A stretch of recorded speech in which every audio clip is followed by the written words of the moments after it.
আগামীকাল বাস্তবায়ন হতে যাচ্ছে নবম জাতীয় পে স্কেল, সাথে থাকছে 100% পেনশন সুবিধা।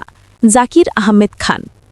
তো বন্ধুরা, আজ কালবেলা পত্রিকায় চাকরিজীবীদের জন্য আজকে একটা গুরুত্বপূর্ণ নিউজ প্রকাশিত হয়েছে, তাই আজকের ভিডিওটা না টেনে শুরু থেকে শেষ পর্যন্ত দেখুন। এবং গুরুত্বপূর্ণ আলোচনা যাওয়ার পূর্বে এখনও যারা চ্যানেলটি সাবস্ক্রাইব করেননি, এখনই চ্যানেলটি সাবস্ক্রাইব করে বেল বাটনটি অন করে দিন। বাংলাদেশের সরকারি চাকরিজীবী মহলের বহু বছরের প্রত্যাশা শেষ পর্যন্ত বাস্তবে রূপ নিতে যাচ্ছে। মাত্র আগামীকাল কার্যকর হতে চলেছে দেশের নবম জাতীয় পে স্কেল। এই নতুন কাঠামো শুধু একটি সাধারণ বেতন বৃদ্ধি নয়, এটি এক গভীর সংস্কারের প্রতীক, যা সরকারি কর্মীদের আর্থিক নিরাপত্তা ও জীবনযাত্রার মানে এক যুগান্তরকারী পরিবর্তন আনতে যাচ্ছে। পেনশনে 100% সুবিধা। সবচেয়ে আলোচিত অংশ হল 100% পেনশন ভাতা। এতদিন অবসরকালীন সুবিধা নিয়ে নানা সীমাবদ্ধতা ছিল, যা অবসরপ্রাপ্তদের আর্থিক চাপে রাখত। এবার সেই অধ্যায়ের অবসান ঘটেছে।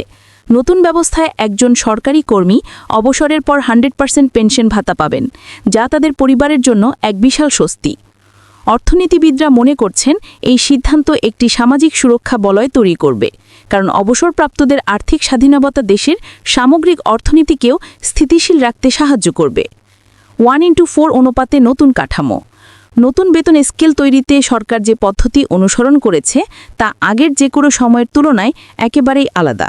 1:4 ভিত্তিক এই কাঠামো নিশ্চিত করবে যে সর্বনিম্ন গ্রেডের কর্মীর বেতন ও সর্বোচ্চ গ্রেডের কর্মকর্তার বেতনের মধ্যে ব্যবধান অত্যাধিক না হয়। এর ফলে সবার আয় ন্যায্য ও ভারসাম্যপূর্ণ থাকবে। এই সিদ্ধান্তকে বিশেষজ্ঞরা বলছেন সমতার নতুন মডেল, যা দেশের সরকারি সেবা খাতকে আরও গতিশীল করবে। 15টি গ্রেডের নতুন বাস্তবতা। নবম জাতীয় পে স্কেলে সর্বমোট 15টি গ্রেড রাখা হয়েছে।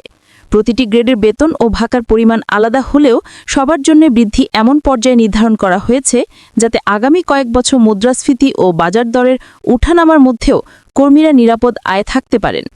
সর্বোচ্চ গ্রেডের কর্মকর্তারা পাবেন উচ্চমানের সুবিধা ও ভাতা, যা তাদের দায়িত্বের সাথে সামঞ্জস্যপূর্ণ। সর্বনিম্ন গ্রেডের কর্মীরাও পাবেন এমন একটি বেতন কাঠামো যা তাদের মৌলিক চাহিদা পূরণের পাশাপাশি জীবনমান উন্নত করবে। অর্থ মন্ত্রণালয়ের সূত্রে জানা গেছে, প্রতিটি গ্রেডের জন্য আলাদা ভাতা, যেমন চিকিৎসা, বাড়ি ভাড়া ও যাতায়াত ভাতা নতুন করে নির্ধারণ করা হয়েছে। এটি শুধু বেতন নয়, সম্পূর্ণ জীবনযাত্রার মান উন্নয়নের একটি পূর্ণাঙ্গ পরিকল্পনা। বেশিরভাগ সরকারি কর্মী এই নতুন কাঠামোকে স্বাগত জানিয়েছেন। রাজধানীর বিভিন্ন দপ্তরে ইতিমধ্যে আনন্দ ঘন পরিবেশ সৃষ্টি হয়েছে। এক মধ্যম গ্রেডের কর্মকর্তা জানান, এই পে স্কেল শুধু বেতন বাড়ানো নয়, এটি আমাদের পরিশ্রমের স্বীকৃতি। অবসরের পর পুরো পেনশন সুবিধা পাওয়া মানে আমাদের পরিবারের জন্য নিরাপদ ভবিষ্যৎ। বিশেষজ্ঞদের মতে, নতুন এই পে স্কেল বাস্তবায়িত হলে দেশের অভ্যন্তরীণ বাজারে ক্রয় ক্ষমতা বাড়বে। সরকারি কর্মীরা বেশি বেতন পেলে তারা বেশি খরচ করবেন, যা ব্যবসা বাণিজ্য ও ছোট শিল্প খাতের জন্য ইতিবাচক প্রভাব ফেলবে। অর্থনীতির চাকা ঘুরবে আরও দ্রুত। সরকারের পক্ষ থেকে জানানো হয়েছে, আগামীকালই নবম জাতীয় পে স্কেলের সকল আনুষ্ঠানিক প্রক্রিয়া শেষ হবে। এরপরেই অর্থাৎ অক্টোবর মাসের প্রথম সপ্তাহ থেকেই নতুন বেতন ও ভাতার টাকা সরকারি চাকরিজীবীদের হাতে পৌঁছবে। এর ফলে মাসের শেষের দিকে অনেক পরিবারই নতুন আয়ে স্বাদ পাবে। এবারের নবম জাতীয় পে স্কেলকে শুধু একটি বেতন সংস্কার বলা যথেষ্ট নয়। এটি একদিকে যেমন সরকারি কর্মীর আর্থিক স্থিতি বাড়াবে, তেমনি দীর্ঘমেয়াদে দেশের প্রশাসনিক কাঠামোকেও শক্তিশালী করবে।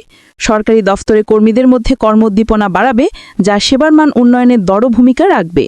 অর্থনীতিবিদরা বলছেন, এটি শুধু টাকার হিসেব নয়, এটি কর্মীদের মর্যাদা বাড়ানোর এক ঐতিহাসিক পদক্ষেপ।